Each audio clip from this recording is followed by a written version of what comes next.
So I'm borderline between, you know, I'm not cool to be young, but I'm not old enough to be gray hair, you know. And so, however, I have an 18-year-old and I have a 13-year-old. And I had to explain to them what was a fax machine.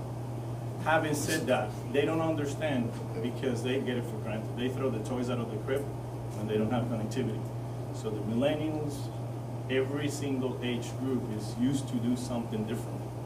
And I don't think we're gonna resolve the issue by just building distributed antenna system. I don't think we're gonna solve the issue by knocking out Wi-Fi, monetizing Wi-Fi. Analytics, to your point, being available for a number of years. AT&T has a group, 300 people, just managing one product that is called big data. They don't know what to do with it. They don't know what to do. There's so much data in there that they're trying to figure it out. Age group, who can they sell that data to where they can get a return on investment? So having said that, I think it's very interesting that, you know, we all have different points of view, but I don't think one technology is going to replace the other. Because, what is that? No, I was going to give an analogy. Everybody has water at home, right? You have water. So let's call wireless water. Now, how do you get your water?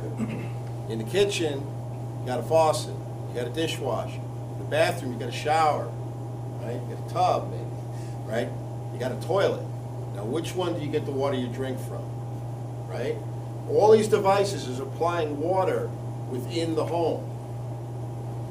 Wireless is coming at you just the same way, and there's different ways you're going to get it for different purposes, and that's, I think, what you're getting at. Yeah. With the Internet of Things, it's way different because it's localized, short signal length, short bandwidth. Whereas the cell phone, just that example of the woman in the parking lot who's got to walk into her residence and her phone call drops every time. They're not happy about that, and they're not happy then about where they rent their apartment. So that's a way to think of it as a building owner, I think. Yeah, John. Yeah, I just want to try to connect the dots between what John said about analytics and the importance of understanding what you can learn about a connected session and compare that with what you just said about what AT&T has access to. And the big difference is AT&T will not give me that data. That is correct. But if you're on the network on your stadium, But let me finish my point. My point is, if I'm an enterprise and I have the appliances myself and I can collect that data, if I'm a mall owner and I can get access to that information, that's enormously powerful information. I agree. So, for example, there was a report that was done by a company called AmThink out of Texas that did for a big college. And it was the other Foley, right? Chip Foley. So, and what they learned was that all of the intuitions and insights and sort of common knowledge they had about who was visiting their stadium were all wrong, because each device that has its own MAC device, they know MAC address, they know who connected to their network, and what they found out was that most of the people only came to one game. Their students only went to 3. There were alumni that went, and they could tell who these people were because they could correlate their email addresses with their MAC IDs and know who was a student and who wasn't.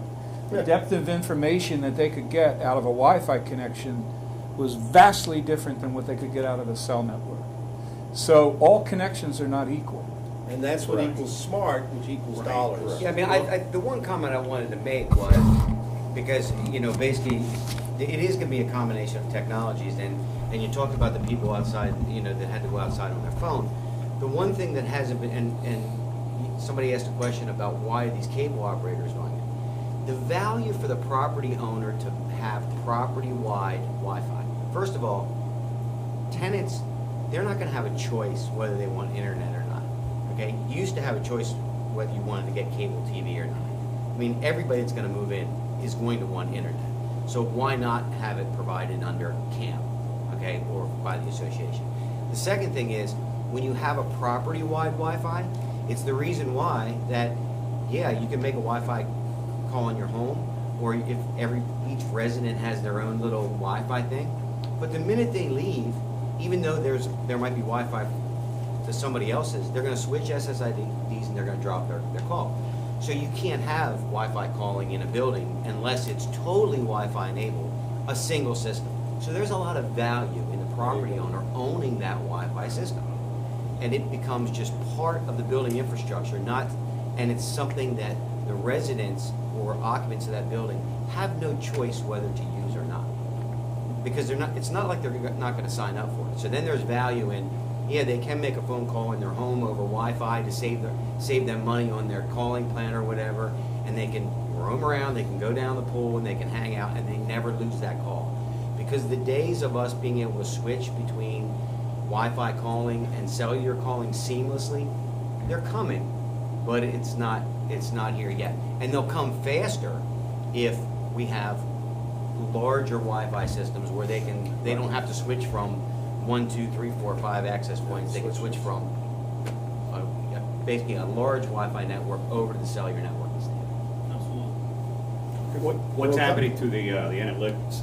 Some of our apartment developers and owners are already using them because they spend a ton of money building a beautiful theater, a beautiful whatever, a beautiful gym, and they don't know who used it, how valuable was it to the tenant, and all that. So they're using it tied into the access control system, so everything else to basically know how many times that tenant, while they were in the property, used that. And in the next project they build, and why should they spend the money on doing the gym that's knocked out that people aren't going to use, and vice versa. So the analytics are important. The other thing that we're trying to do is basically, again, try to build one network if we can, as effectively as possible. One of the things that it does is you get rid of a whole bunch of space that my clients can't rent or sell. And when you do that and you show the value to the developer, how much money they're actually saving because they can now sell or rent that space, it's amazing. So it becomes easier and easier to justify the one network. It becomes easier and easier to say, you need to own the pipe, you need to do all those kind of things. And how do you get a return on investment? How do you build it? So we're getting creative to basically bring in all these technologies together to basically say, okay, they have a rooftop. So what if we went to the carrier and said, we'll rent you that? So it now becomes an income stream that helps pay this return on investment on that. And the same thing in a DAS. If I'm a condo builder, let me see if I can finance that and let the homeowners pay for it for the next 20 years because it is the fourth utility. So there's way, and then monetization for those that are on that property for long term. So that's how we've been able to accomplish that, to be able to justify investing up front, that it is a priority, that it is a fourth utility, and you need to pay attention to it. We're also on a mission to help your MEP engineers because they are still 10 or 20 years ahead of what we're talking about today. So by the time those plants are drawn, none of these things you guys are talking about is real to my client developer. It's not real. And then obviously the other things they hate is the change order, because that's really when the GC is able to make some of that low margin that they had quoted, and they will make some of that.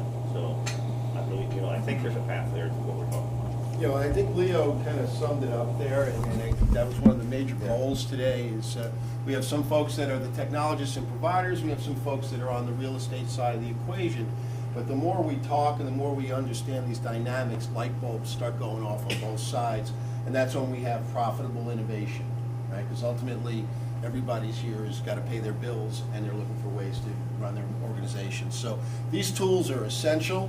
I think we had a tremendous discussion. I want to thank Keith, Leo, and John. Afterwards, I've got to spend some time cleaning up. I'll be washing the plates.